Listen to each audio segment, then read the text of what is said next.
Good morning, everyone. How are you doing on this beautiful snowy day here in Ohio and wherever you are?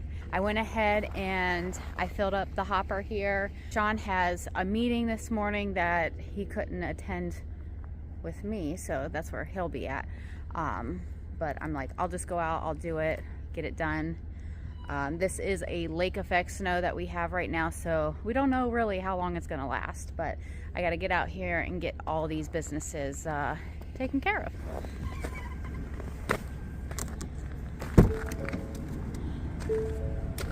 And there's Nala. She wanted to come along, didn't you, girl? Yeah? Did you want to go bye-bye? Yeah? Okay. Get over in your seat. Get over there. Good girl. She's got her nice neon pink harness on so we can see her out in this white snow since she's white. Yeah, you ready to go? All right, let's go. Well, right now we got about an inch, I'd say. Not enough to plow. TQ's been out for a little bit. She's running the salt route by herself today, which isn't typical. But I have a meeting first thing this morning, and I got about an hour, 40-minute drive. I want to give a big shout out to my good friends Mario, Noah, Jesse, Reese, Mike Nussbaum, Dan for his motivation through the group chat, and my dad for sure. A big thank you to those guys. But anyways, let's get on the road here. So I realized I was a little below a quarter of a tank, so I stopped here at the gas station, and right now gas is $2.89 a gallon in our area. What is it over in your neck of the woods? But we're filling up. Nala, she's just getting anxious, aren't you? Yeah, are you gonna tell them about it? I've already laid some salt. It was decent. There was some spots that needed touched up and everything, like all the bays and everything for all the garage doors and stuff. Nala's still holding strong, but I am finished up here. I did check the school already. The school was actually pretty good. I just did a light spot treatment on some of the things, but I'm gonna head to the next one. So I'm here back at the property here and unloading the extra salt that I had. I did over prepare. I'd rather over prepare than under prepare. Don't want to have to come back here and grab more salt just for this little bit of snow. But unloading here, the vibration held up perfectly today. We had no issues with that. Nala did well. And yeah, so we're just gonna unload here.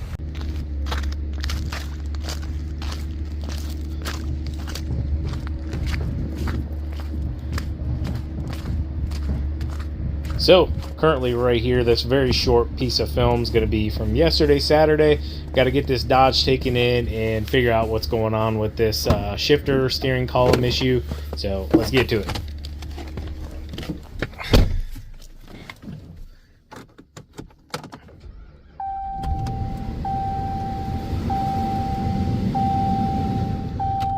So if you didn't catch last week's video, we had issues putting this truck into gear. Well, no issue today. Doesn't mean that we're still not going to get it looked at. I just wanted to see how it was doing now versus when it happened. It was about 6 degrees. So this is something new we're starting to get. I don't know if you guys picked up on that, but it kind of did like a little glitch thing real quick. Let me see here. All right, so I just ran through some stuff real quick. I'm getting this message up here, but it doesn't pop up on the screen saying change oil, but I went in and it says it needs an oil change, so definitely going to get that scheduled. I'm going to go ahead and pull it out of here. Maybe. I'm sitting on ice right now. Let's go ahead and put it in four-wheel drive.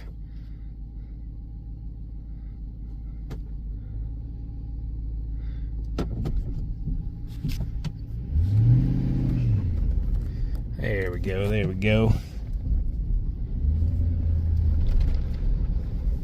All right, guys, so just picked the Dodge dump truck back up. If you remember, we were having some issues with the steering column and the shifter not wanting to go into reverse or drive or anything like that. So we took it in Saturday morning. They called us back Saturday afternoon and said, hey, we can't find anything wrong with the truck. We can't get it to emulate it, can't get it to do it again. So we don't know if maybe we just had some ice buildup in there or what exactly it was. So yeah, they couldn't figure anything out wrong with this thing. Good morning, guys. How are you all doing on this beautiful Sunday in Ohio? Temperatures came up a bit. We're supposed to be like mid-30s today, and believe it or not, looks like some upper 40s and maybe a 50 this week as we kind of trend upward. So yesterday I came out to get into GMC to go to a meeting, and long story short, I couldn't get any power to the Top Gun back blade.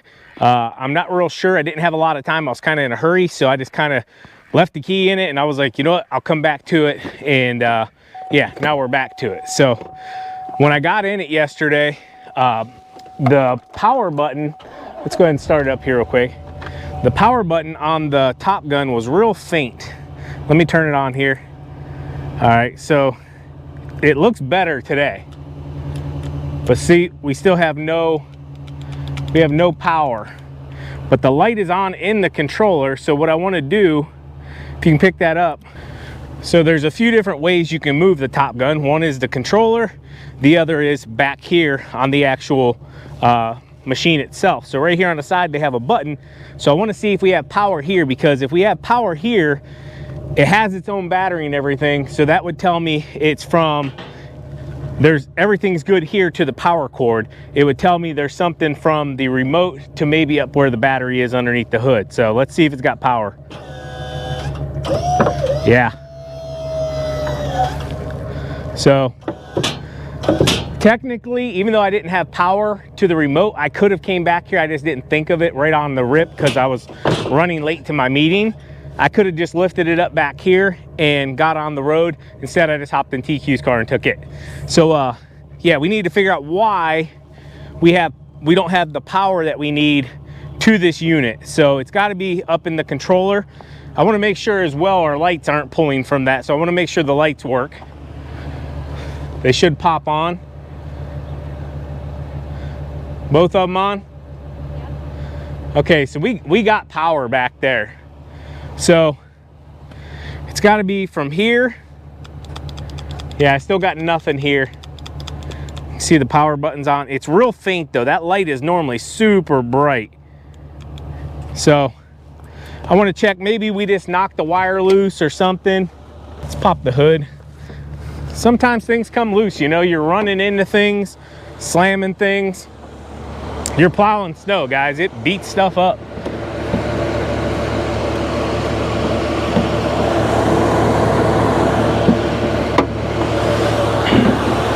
So the big red one coming through is the power cord that comes across, comes around. I believe it's this one.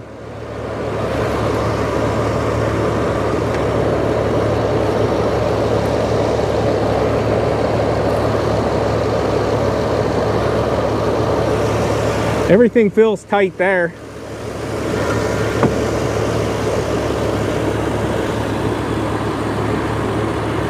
Everything feels tight on that.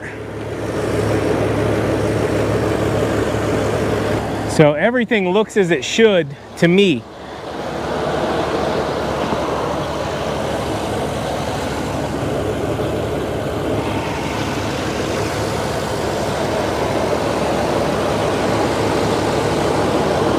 So it goes down and then goes through the firewall into the truck.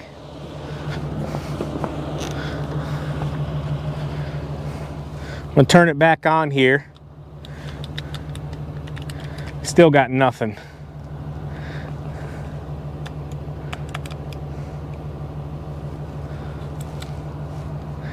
And that little bit of a light's telling me I got power coming to the remote.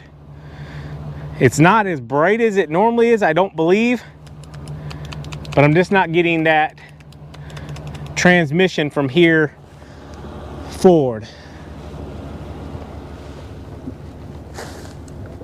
Oh, I just moved it in the floor here. Is it lifting? Yeah. All right, I think it's in our floor here where the connection goes through. Yeah, see how much brighter the bulb is now? I bet the plug's coming out down in here.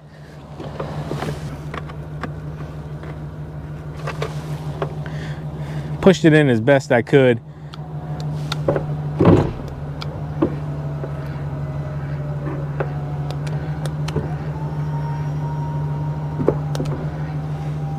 All right, so fairly quick fix there.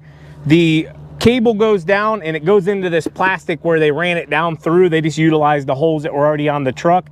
There's a cable there that connects. So I just popped it together as best I could. We're back operational. All right, so quick fix there, and we're back in order with that. I was kind of worried a little bit, but I wanted to check it out at least for myself before I went messaging anybody.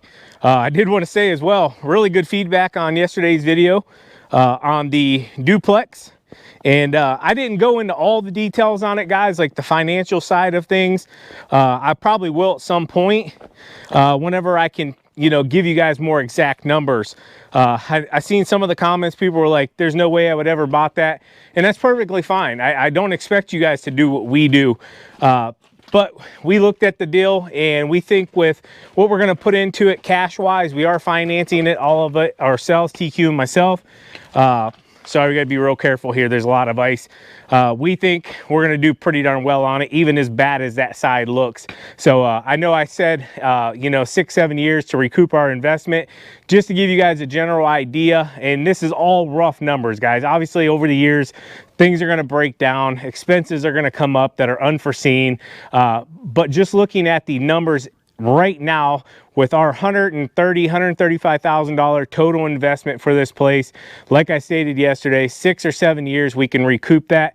In this area, there's a 1-bedroom that's very close by right now that's renting for $1,000 a month. So to get our 2 bedrooms updated and on the market, we should be able to get 1,000 out of each one of those, no problem. It's in a really good neighborhood.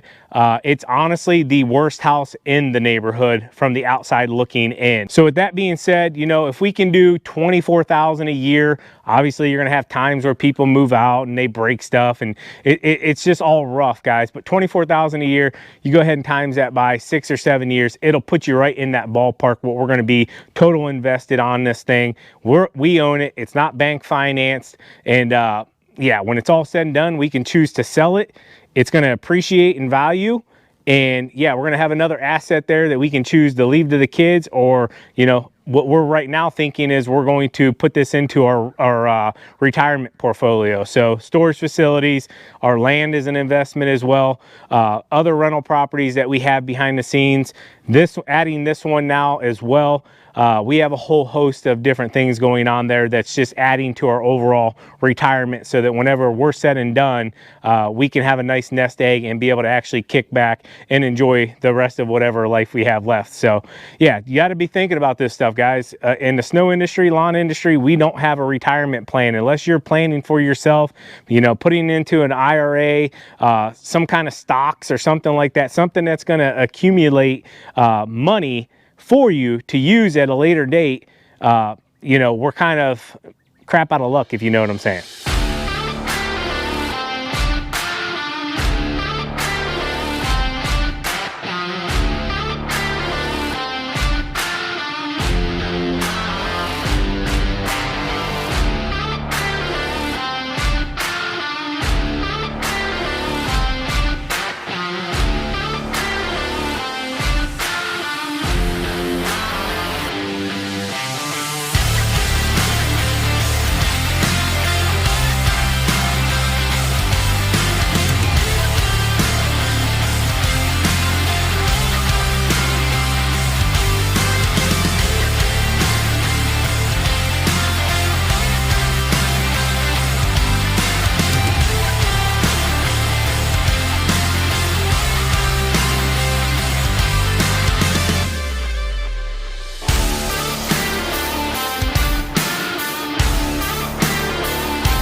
All right, guys, getting our orders done here on Sunday now. For flex shoots going out, I need 752s, and now I got to crack in. Nope. No, I actually do. I got to crack into the 60s as well. So ran out of 60s in the garage. Yeah, anyways, you can check them out, spencerproducts.com.